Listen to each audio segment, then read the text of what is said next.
Okay, so I just want to welcome everyone to Hazardville Memorial School tonight.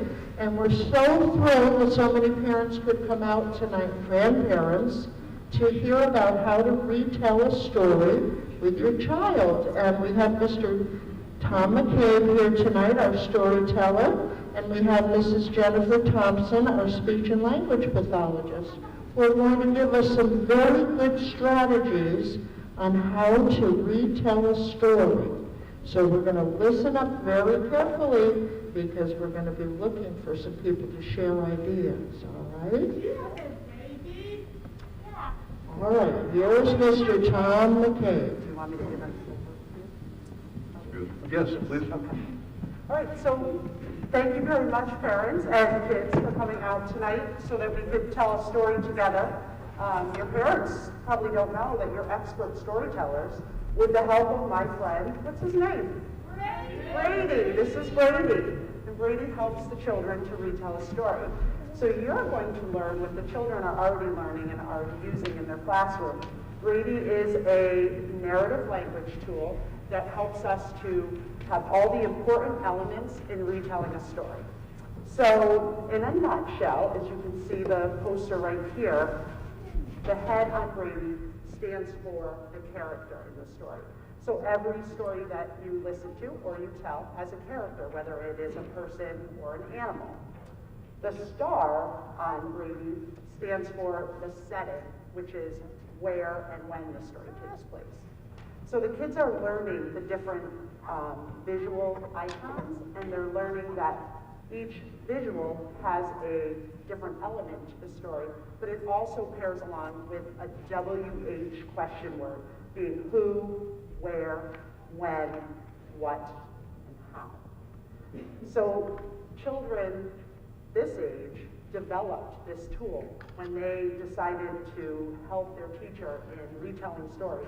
The teacher decided, let's come up with some visuals so that the children can, in their head, have a memory of what the important pieces are in retelling a story. So we have the who, which is the character. We have the where and the when, which is the setting. And children came up with a star because anywhere that you go, anywhere, and look outside up at the sky, you will see a star. So the star stands for where does the story take place. The other piece is when does the story take place. This is the part that my students all love.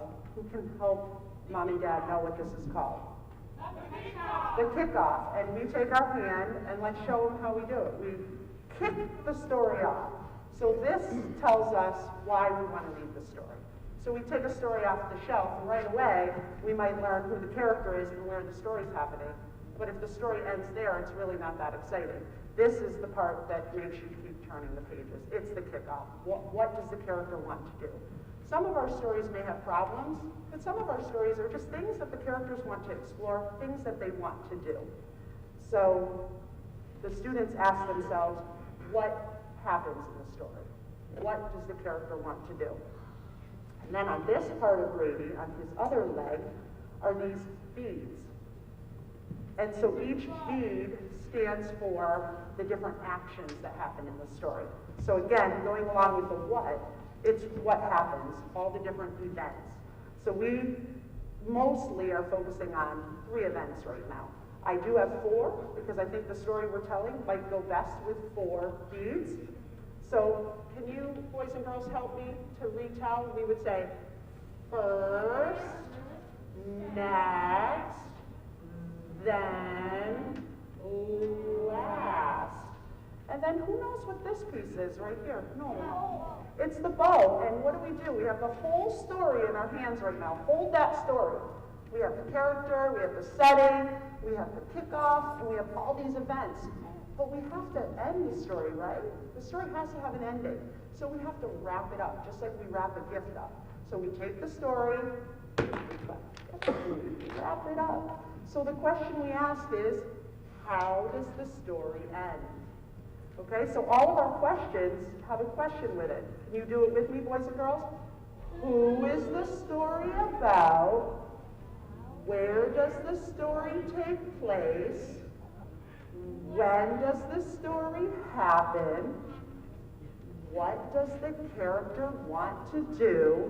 And wrap it up. How does the story end? So now Mr. McCabe is going to come up and he is going to tell one of my favorite stories. Who knows the story of the Three Little Pigs? I love that story. All right, so Mr. McCabe is going to tell the story. Brady is going to listen. Mom and Dad are going to listen.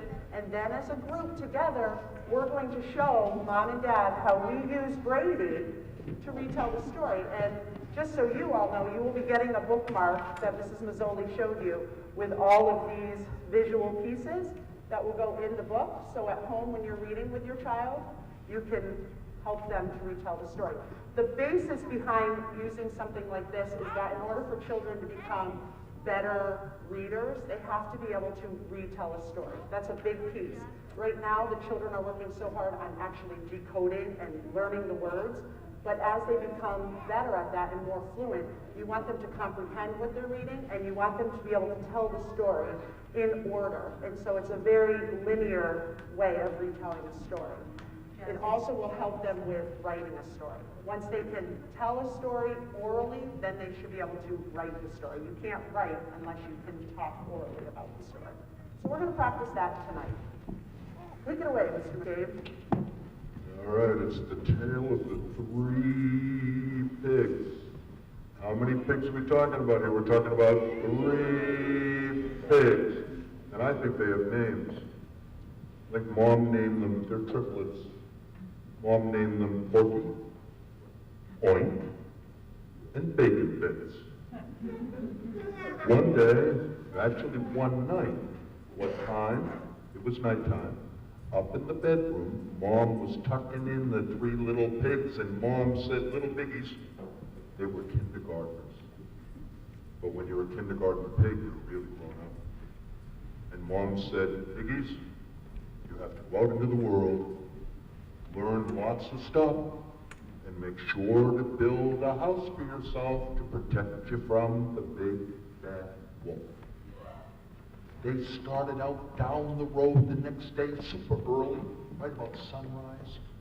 It was just about breakfast time when they stopped on a hill, and Porky said, I think I'll put my house here. And they said, what are you going to make your house out of? And he said, straw. Okay. And the 2 pigs kept on going down the road. It was just around lunchtime. They came to a little valley. And the second pig, Oink, said, I think I'll build my house here.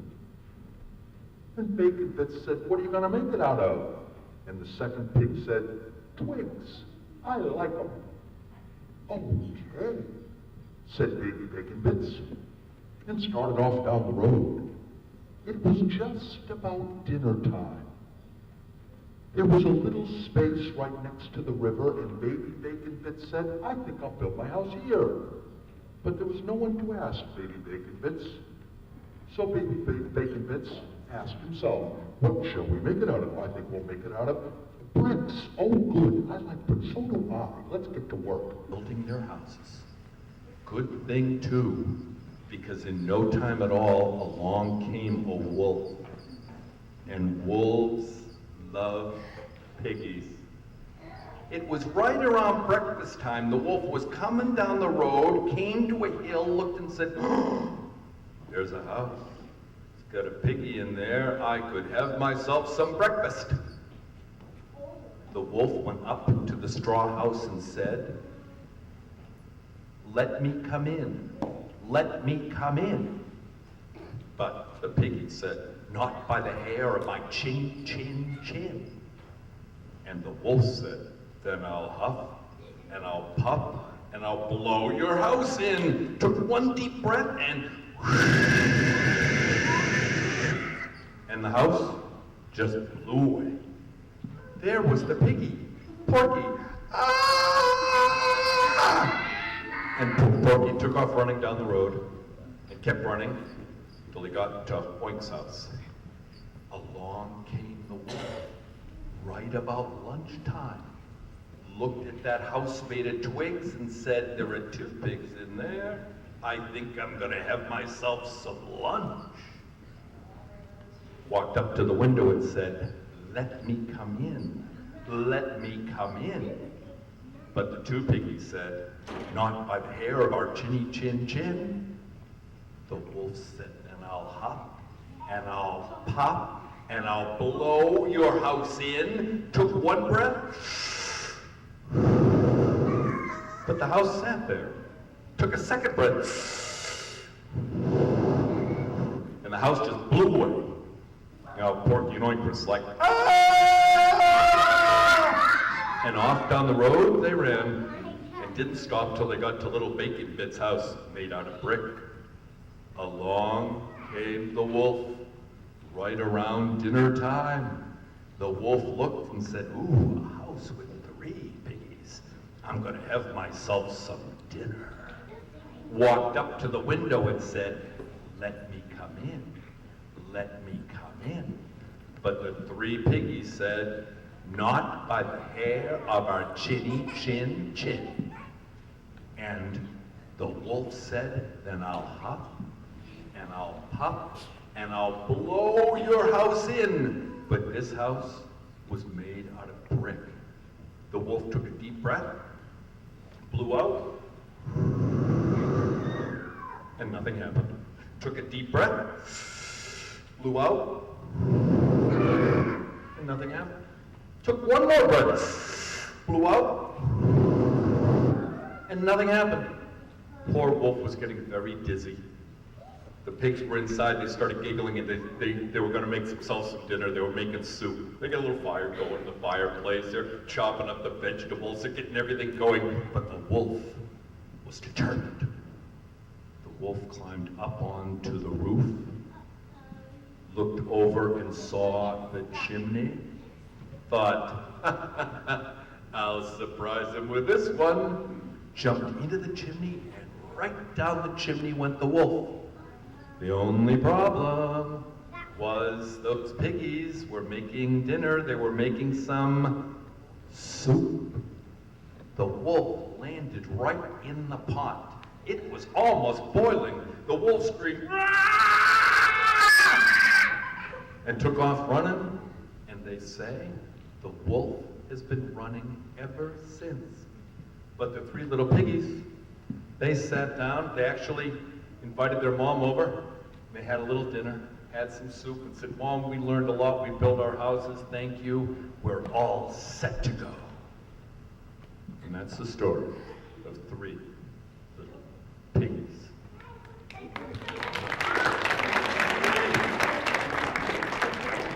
All right. That was a good story by Mr. McCabe. And you can all be good storytellers just like that.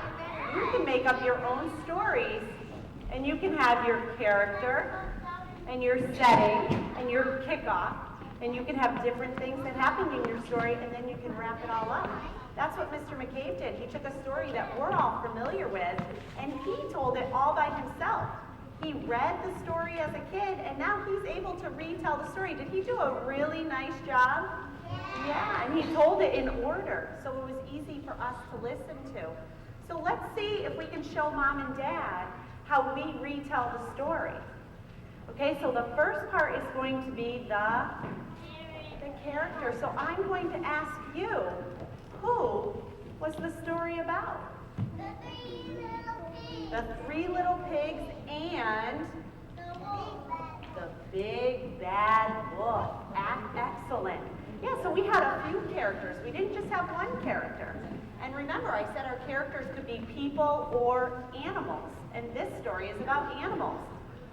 Who can tell me, and maybe I'll hold Brady. He's a puppet, so we can hold him. So the pigs, how are they feeling at the beginning? If I was to make a face, how are the pigs feeling? Yeah, the pigs were happy. They were going out to set their new lives together and build their own houses. Yeah, and the pigs went to build their houses, and what did the wolf want to do? Yeah, so how do you think the wolf was feeling? You think he was feeling mad, maybe really wanting to have some pigs for dinner? He might be happy, he might be hungry. Maybe he's feeling really hungry, right?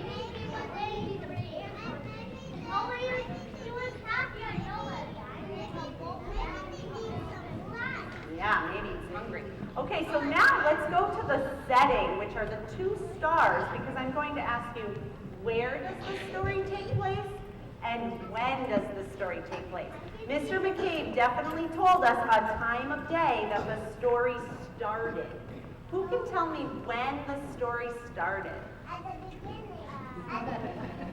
Did it happen in the morning, in the afternoon, or at night? Yes, it was nighttime, and Mama Pig said, it's time for you to go build your houses, right? So it did start in the night. Where does the story take place? Where is the story happening? When the wolf came by, inside and outside. Yeah, it took place inside and outside. I think maybe once they waved goodbye to Mama Pig and they went to build their own houses, they probably, I know Mr. McCabe mentioned something about a valley where one of the pigs built his house. Okay, so it was a hill where somebody built a house. Okay, so there were definitely different settings throughout the story. Okay, let's talk about the kickoff. This is why we really wanted to listen to Mr. McCabe tell that story. This was the part where I watched all of you go, just like that. What was it that the wolf wanted to do? What did the wolf want to do? Eat the pig. Yes, the kickoff for the wolf is that he wanted to eat the pigs for dinner, right? Wolves like to eat pigs, so that's the kickoff. That's really what the story's all about. Okay, so let me get Brady's beads. Put them up top here. Okay, now we're ready to talk about the actions in the story. What happened in the story? Okay, so if you were using your bookmark at home, you're just going to be touching all of the pieces. Okay, so tell me, first what happened? Nobody cares. Their mother acting up. It's time to build the house, and they built the house they found the wolf, and the wolf said, "Pig, let me in." Okay, let's slow down though, because you're just going through all the events, and we're just on the first one right now. Okay, so you're right, the mother said goodbye, and off they went. The pigs went to build their house, and the wolf wanted to eat them. The first pig, what was his name? Who remembers his name? Parker. Porky, I think his name was. Porky. See, I had to listen too. This was the first time that I heard this story as well. So Porky went to build his house. And what kind of house did Porky build? A straw house made out of straw. So he built his house, and along came the wolf, and he said, little pig, let me in. And he said, not by the hair of my chinny chin chin. And so the wolf puffed and puffed, and what happened? He blew the house down. So the first pig ran away from the wolf.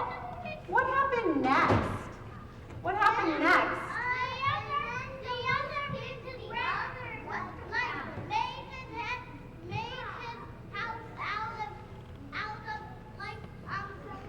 Out of sticks, yeah, out of twigs, I think Mr. McCabe said. So he made his house out of twigs and sticks.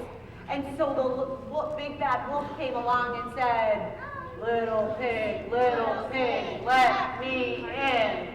Not by the hair of our chinny chin chin, because there were 2 pigs. And he huffed and he puffed 2 times. And did he blow the house down? Yes, so then those 2 pigs had to run away. Then what happened? The third pig, bacon bits. He made his house out of bricks. Okay. And he built it and then the big bad wolf he came and he huffed and he puffed.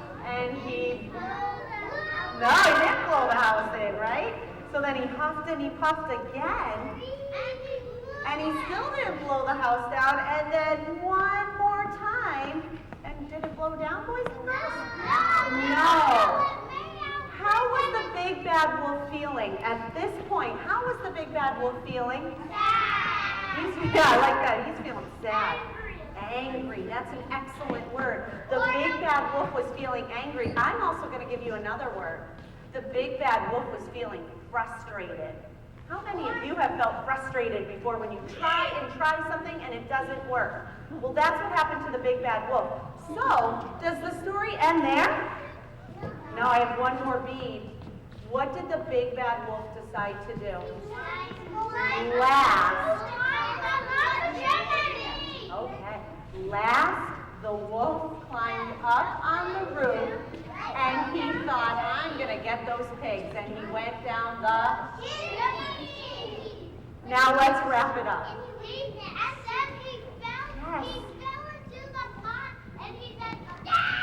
Okay, take that whole story, take it all, put your hands out, clap them together, and let's wrap that story up. The big bad wolf went down the chimney. All of you are so anxious to tell me. He went down the chimney, he fell in a pot of, was it cold? Oh, it was hot soup. And what did the wolf do? This is the end. He screamed so loud and he jumped up, and what did he do? Ran right out the door, and Mr. McCabe said today he's still running. And so there are a couple hearts. You guys are such a bright group. There are a couple hearts at the bottom of Brady here to remind us to talk about feelings at the end of the story. And I didn't even add it to this, but you're such a smart group. How do you think the pigs were feeling at the end of the story? Happy. Let's hear some more words. Maybe we could say that in a complete sentence. The pigs were feeling happy. Let's say that. The pigs were feeling excited. How about, what word would you give for this? Elated. That's a good word. Have any of you heard the word relieved? Have you ever heard the word relieved before? That's when you're really, really scared about something and it works out and nothing bad happens and you go like this. So can you all put your hand on your forehead and let's be the pigs and be relieved. The big bad wolf did not get them. And so that's the story of the big bad wolf, and they're such good storytellers. And this helps us to tell the story in order. Keeps us on track. We have to give them a round of applause.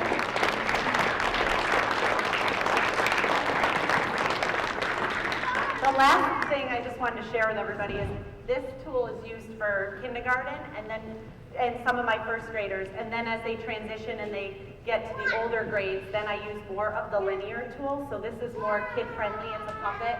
And the kids can actually hold these and they can put them on. But my older kids, we use this tool, and then they also have their own handheld tool. So as they're telling me a story about their weekend or their day or something over Christmas, they're using this and they're touching the pieces as they're telling me a story. So the goal is that they're making these visual representations in their head so that when they are telling a story to their teachers, they hopefully won't even need this. It's already in their head. And then when the teachers give them a piece of paper and they ask them to write, these tools are already, these visuals are already in their head. So it's giving them that visual representation so that their stories are put in order, because that's the hardest thing to do, is to stay on task and to make sure that you hit upon all those important elements in a story. Okay? Thank you, boys and girls. I think you are the best teachers of all, helping me with your parents. So thank you very much.